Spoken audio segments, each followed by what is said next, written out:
It had been raining for 3 days. Not the kind of rain that cools the earth, but the kind that seeps quietly into the walls and into a woman's soul. Inside the Whitmore house, time had slowed to a whisper. The hallway smelled of lilies and antiseptic, and every clock seemed to tick a little softer, as if afraid to disturb the silence. Evelyn sat beside her mother's bed, her hands folded tightly in her lap. The storm outside was nothing compared to the one building behind her mother's half-closed eyes. Eleanor Whitmore had always been a woman of presence, sharp-minded, unbending, her elegance commanding every room she entered. But now, her voice came thin and broken, like paper tearing in the wind. "Come closer, Evie," she murmured. Evelyn leaned in, brushing away a strand of damp hair from her mother's forehead. The air hummed with the sound of the oxygen machine, its steady rhythm the only proof that time was still moving. "You always said strength keeps a family together," Evelyn whispered. Her mother smiled faintly. "Yes, my dear." But silence can tear it apart. Outside, thunder rolled, soft at first, then closer. Evelyn's gaze drifted to the window, where rain traced restless paths down the glass. She wondered if storms ever knew how much they resembled grief. Her mother's frail hand reached beneath the pillow and trembled there for a moment. When it emerged, it held a small envelope sealed in deep red wax. "Promise me something," Eleanor said, voice shaking. "When they turn against you, and they will, stay strong, even when it hurts to stand." Evelyn frowned, the letter heavy in her palm. "Mama, what are you talking about?" A shadow of pain crossed her mother's face, followed by something else. Regret. "Not everything I did was right," she whispered. "But everything I did was for you?" Evelyn pressed the envelope to her chest. She wanted to ask, for me? Or because of me?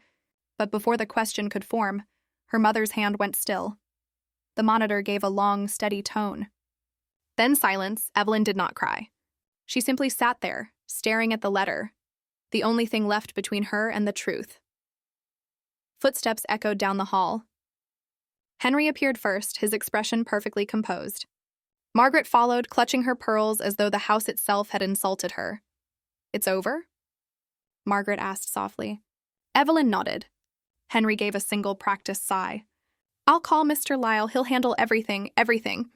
How easily he said it, as if their mother's life, her warmth, her mistakes, could all fit neatly into a phone call. When they left, Evelyn remained. The candles flickered, throwing gentle shadows across her mother's still face. For a long time, she said nothing. Then, barely above a whisper, "Forgive you, Mama." For what? The wind outside answered with another crash of thunder. Hours later, the house slept, except for one room. Evelyn sat alone in the dim light, the letter now open before her. Her hands trembled as she read. "When truth is too heavy to speak, love must carry it instead. Forgive me for what I cannot undo." Her breath caught. Outside, the rain grew louder, a curtain drawn across the night. She folded the letter slowly, almost reverently, and whispered, "Whatever it is, I will face it." Lightning flashed, filling the room in white light.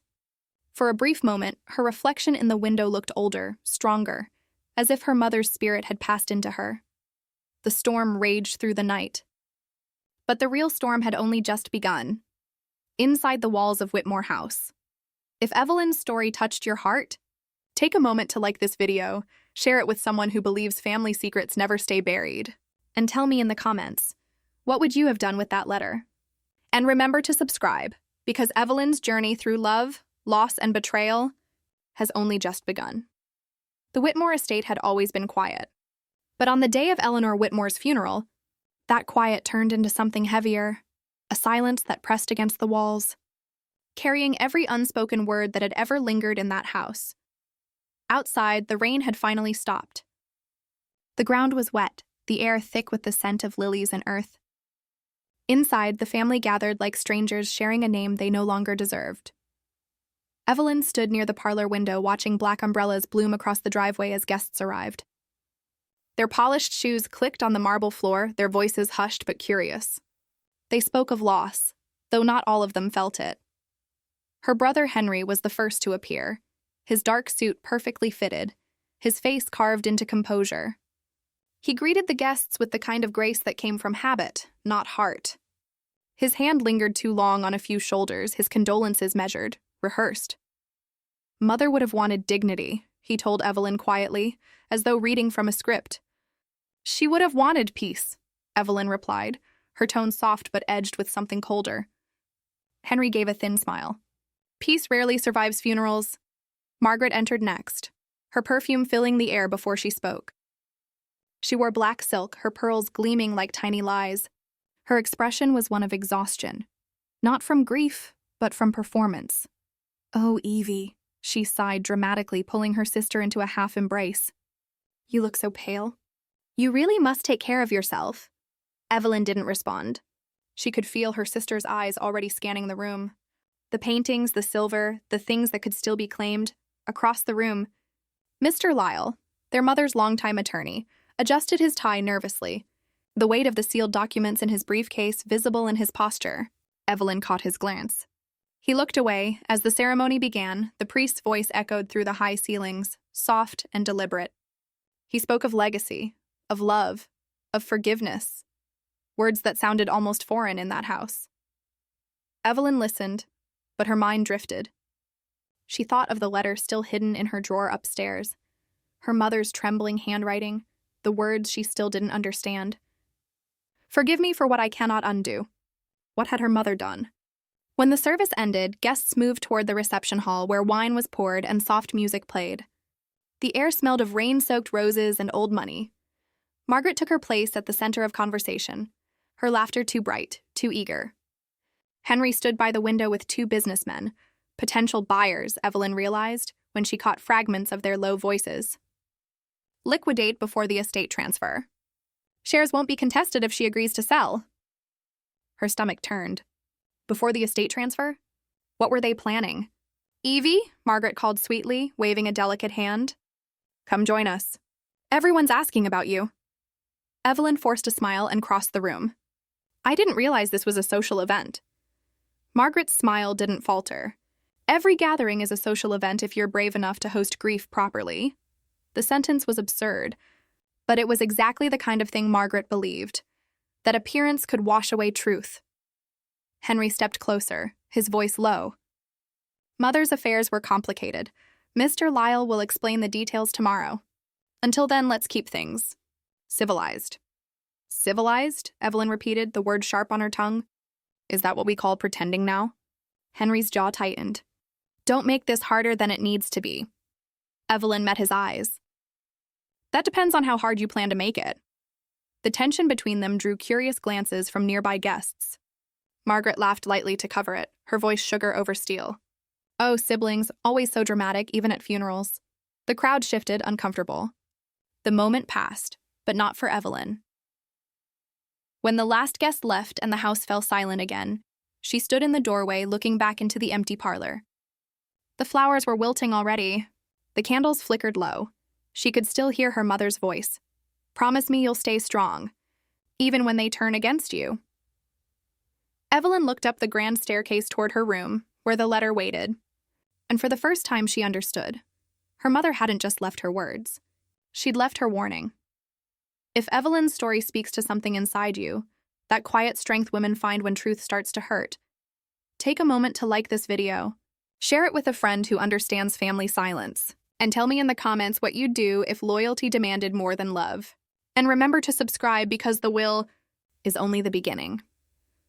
The next morning, the Whitmore estate felt different. The rain had stopped, but the heaviness remained, like the house itself was holding its breath. Evelyn woke early. She sat on the edge of her bed, her mother's letter still folded neatly on her nightstand. The ink had bled slightly where tears or time had touched it. She traced the words again. Forgive me for what I cannot undo. Downstairs, the sound of clinking china and low voices drifted through the hall. It was time. The reading of the will. When Evelyn entered the drawing room, every face turned toward her. Henry stood near the fireplace, his expression unreadable. Margaret sat beside him, perfectly poised, her hands folded over a lace handkerchief she hadn't used. And at the far end of the table, Mr. Lyle waited, the briefcase at his side like a silent accomplice. Miss Whitmore, he greeted softly. Shall we begin? Evelyn nodded. Her pulse quickened as he opened the case and withdrew a stack of sealed envelopes. Each one was marked with the same elegant handwriting, their mother's. Mr. Lyle cleared his throat. Your mother left clear instructions that this reading be done privately. Only family, he hesitated, and she asked that I read her words exactly as written. He unfolded the first page, his voice trembling slightly as he began. To my children, I have loved you all in ways I did not always show. I raised you to believe strength was silence and love was duty. But now I must tell the truth before silence destroys what little remains of us. Margaret straightened. Henry frowned. Evelyn didn't move. Henry, my pride and my failure. I gave you too much trust and too little truth. You wore control like armor, but it was always fear beneath it. The business is not yours to inherit. It was never meant to be your burden. Henry's eyes darkened. What is this? He muttered. But Mr. Lyle kept reading. Margaret, my beautiful child who learned to survive by charm. You have mistaken attention for affection. What I leave you is security, not power. The estate will not fall into your hands. Margaret's painted smile cracked. This is absurd, Evelyn felt her heart hammering. Her mother's voice, written years ago perhaps, was cutting through the air like confession. Then Mr. Lyle paused, his eyes flicking toward her. There's one final section, he said quietly. For you, Evelyn, the room fell still. And to my Evelyn, my quiet strength. You were the one who stayed when it was no longer easy to stay. You were my truth when the others performed their love. Everything I built, everything I preserved now belongs to you. The estate, the holdings, and the name, all in your care. The silence that followed felt endless. Margaret gasped, her hand flying to her chest. What? Henry stepped forward, his voice cold. This can't be legal. She must have... But Mr. Lyle raised his hand. It is perfectly valid. Your mother revised her will 3 months before her passing. It was notarized and witnessed. Evelyn could barely breathe. Her mother had left everything to her, the daughter who had expected nothing. Henry's face twisted with restrained fury. You manipulated her, he hissed. Evelyn looked up sharply. I was the one who bathed her, Henry. I was the one who held her hand when she couldn't remember yours. Margaret's voice broke through, trembling between anger and disbelief. You always wanted to be the saint, didn't you, Evie? The selfless daughter, the good one. And now? Now you've taken everything. Evelyn shook her head slowly. No, she gave it to me. There's a difference. The words lingered like thunder. For the first time, Evelyn saw her siblings not as family, but as adversaries. Their grief had never been about loss. It had been about ownership. Mr. Lyle packed the papers carefully, his eyes full of sympathy. Your mother wanted peace, he murmured. But sometimes truth doesn't bring peace. It brings clarity. When he left, silence settled again. Henry and Margaret exchanged a look, a silent alliance forming in their shared outrage. Evelyn stood alone by the window, watching clouds gather over the fields. Her reflection in the glass looked calm, almost unrecognizable. Her mother's voice echoed in her mind once more. Forgive me for what I cannot undo. Now she understood. Forgiveness would not come easily, and peace might never come at all. Sometimes truth is not a gift, it is a storm. If this chapter moved you, take a moment to like this video, share it with someone who knows how family secrets can cut the deepest, and tell me in the comments, what would you do if truth left you everything but also left you alone? And remember to subscribe. Evelyn's silence is only beginning to speak. The house that once felt sacred now echoed with cold civility. 3 days had passed since the reading of the will, and yet the Whitmore estate had not known peace. Every room whispered of something broken. Trust, perhaps, or illusion. Evelyn moved through the halls like a ghost who refused to leave. Every portrait on the wall seemed to watch her, as though the ancestors themselves disapproved of her inheritance. Downstairs, the clinking of silverware over breakfast sounded almost violent. Margaret stirred her tea too long, her smile too polite. Henry sat across, his newspaper folded but unread. Any plans for today? Margaret asked lightly, her tone sweet but sharpened at the edges. Evelyn didn't look up. I have matters with the lawyer. There are accounts to finalize. Henry's voice dropped low. You mean our accounts? Evelyn met his eyes. Mother left everything in my name, Henry. You know that. A muscle twitched in his jaw. Mother wasn't in her right mind. She was sick, confused. She was clear, Evelyn replied softly. Perhaps for the first time in years. The air went still. Margaret leaned back in her chair, studying Evelyn like a puzzle she couldn't yet solve. Do you really think you can handle all this alone? She murmured. The land, the business, the staff, the taxes. You were always the sentimental one, Evie, not the strong one. Evelyn's hands trembled beneath the table, but only for a second. You mistake silence for weakness, Margaret. I learned it from you. Margaret's smile vanished. For the first time, Evelyn saw what her mother's will had truly done. It had not divided wealth. It had exposed character. By afternoon, rumors had begun to swirl. Servants whispered of arguments, late-night phone calls, documents missing from drawers. Henry was seen meeting with an old business partner, a man who had long despised their mother's ethics. Margaret spent her evenings on the phone with someone in town, her laughter echoing too sweetly down the halls. Evelyn knew what was coming. The war would not be fought with fists or shouting. It would be fought with lawyers, charm, and deceit. That evening, she stood by her mother's study. The room still smelled faintly of roses and old paper. She opened the desk drawer and found a letter sealed with the Whitmore crest. Inside was her mother's handwriting, trembling but deliberate. If they come for you, do not fight with anger. Fight with truth. Power built on fear will always crumble, but power built on grace will survive the storm. Evelyn closed her eyes. Her mother had known this war was inevitable. She had prepared her, even in silence. Later that night, Margaret entered Evelyn's room unannounced. Henry's filing an appeal, she said flatly. He's claiming Mother was manipulated. Evelyn looked at her sister. The same eyes, the same blood, yet no warmth. And you? Margaret hesitated. I'm not choosing sides. Yes, you are, Evelyn replied quietly. You always do, just never mine. Margaret's lips trembled, but she said nothing. She turned to leave, but Evelyn's voice stopped her. Tell Henry, Evelyn said calmly. If he wants a war, I'll give him one. But I won't fight dirty. I'll fight right. The door closed behind her sister. The rain began again, soft at first, then stronger. Evelyn walked to the window and whispered to her mother's memory. You were right, Mama. The storm wasn't outside. It was always here. Some wars are fought with guns. Others, with truth. If Evelyn's quiet strength moved you, please like this video, share it with someone who knows what family battles feel like, and tell me in the comments. Have you ever fought for something that was already yours? And do not forget to subscribe, because Evelyn's war is just beginning to unfold. The Whitmore house had grown quieter, but not in peace. It was the silence before thunder.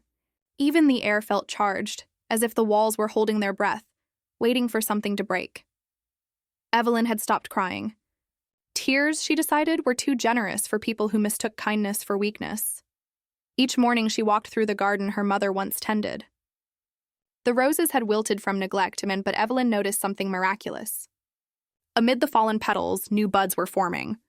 Life, stubborn and silent, was returning. She smiled faintly.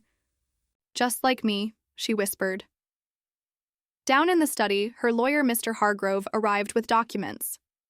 He was old, loyal to her mother, and had the kind of wisdom that came from seeing too much greed in polished rooms. They've filed the appeal, he said. Henry and Margaret are claiming coercion. Evelyn's voice remained calm. And our response? He studied her face. Truth, Miss Whitmore, but truth takes patience. Are you prepared for that? She looked out the rain-streaked window. Patience is all I've had for years. That evening, the siblings gathered again, this time under false civility. Henry spoke with rehearsed charm. Margaret poured the wine with a hand that trembled just enough to reveal guilt. Evelyn, Henry began smoothly. Why drag this out? We can settle quietly. You keep the cottage and your sentimental things. Margaret and I will handle the estate. It's too much for you anyway. Evelyn tilted her head slightly, her expression unreadable. You mean the estate that Mother built? And trusted me to protect? Henry's jaw tightened. You've never run a business, Evie. No, she replied. But I've spent a lifetime watching you destroy one. The room froze. Even Margaret stopped breathing. Evelyn stood slowly, gathering her papers, her voice steady and clear. I don't need your approval, Henry. I already have Mother's. Then she walked out, quietly, gracefully. the way power leaves a room once it's done explaining itself. Later that night, thunder rolled across the sky. Evelyn stood on the balcony, watching the storm crawl over the horizon. Each flash of lightning illuminated the land her mother had once loved, the land now at the heart of their war. Her mother's words echoed in her mind. Power built on grace will survive the storm, she understood now. Grace wasn't weakness. It was endurance, the courage to stand in the storm and not be moved. Days passed. She started meeting old employees her siblings had dismissed.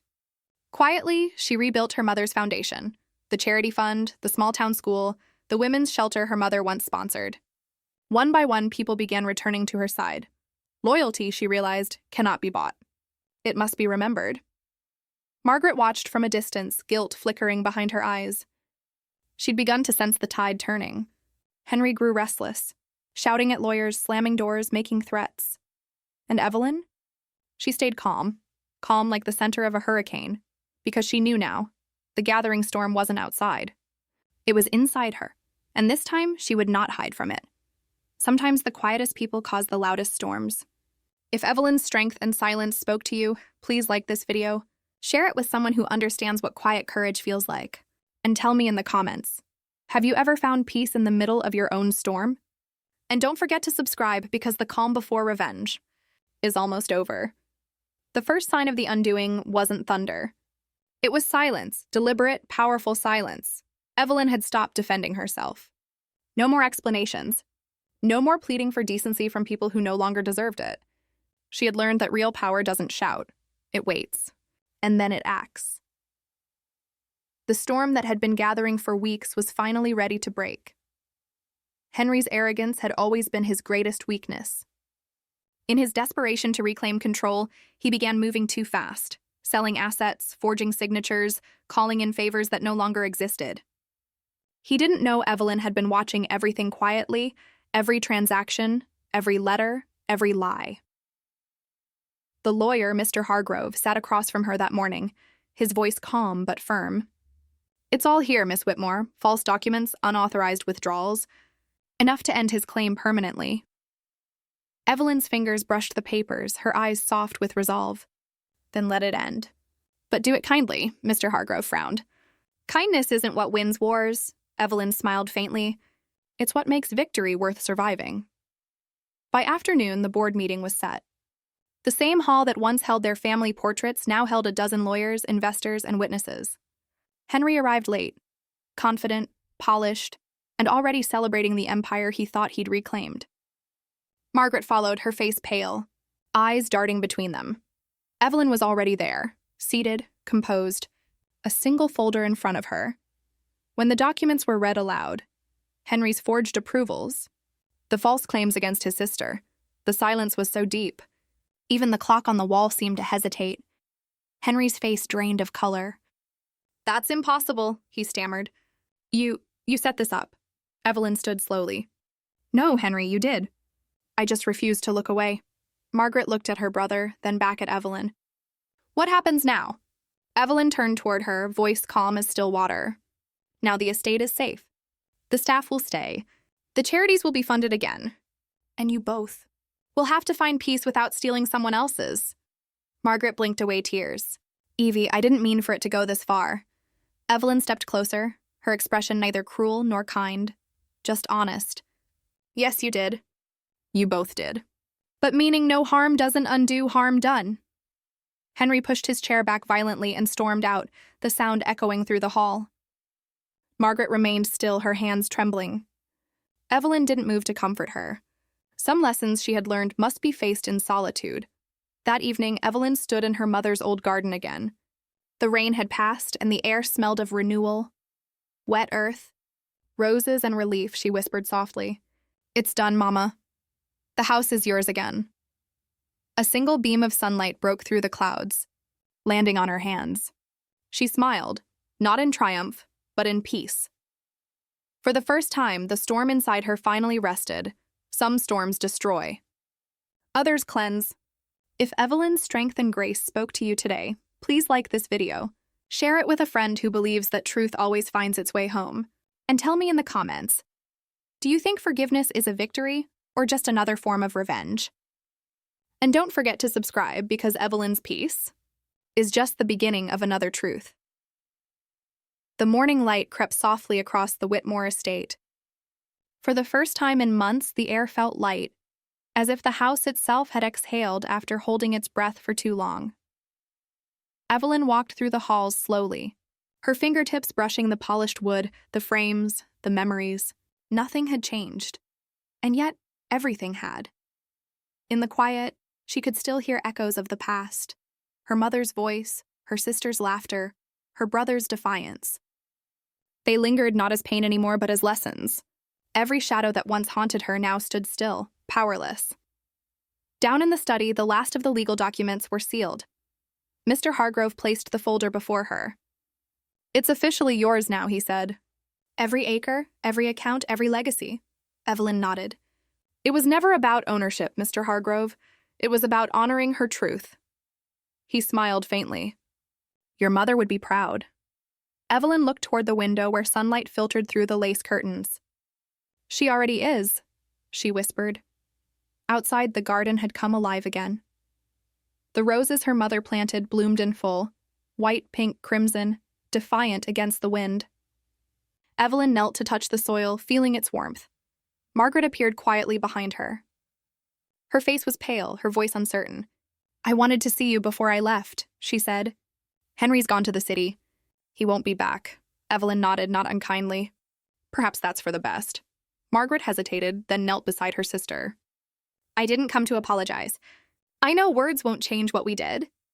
Evelyn turned her gaze toward her, calm and steady. "Then do something different. Live better," tears filled Margaret's eyes.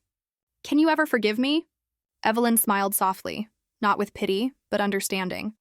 "Forgiveness isn't something I give you, Margaret. It's something I choose for myself." Margaret nodded slowly. "You really are your mother's daughter."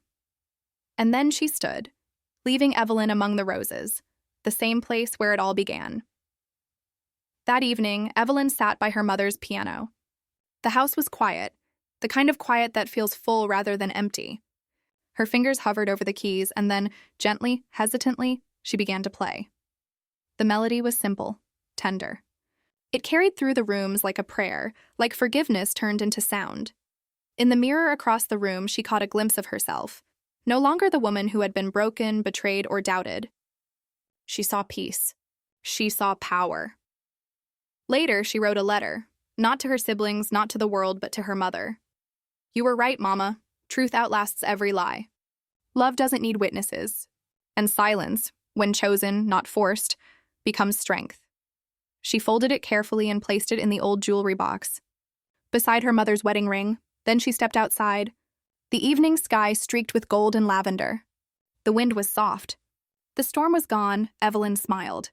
Not as a victor, but as a woman finally free. Not every victory needs applause. Some are meant to be felt, in silence, in peace, in freedom. If Evelyn's journey touched your heart, please like this video, share it with someone who's fought their own quiet battle, and tell me in the comments, what does peace mean to you? And don't forget to subscribe, because every ending is the beginning of another story.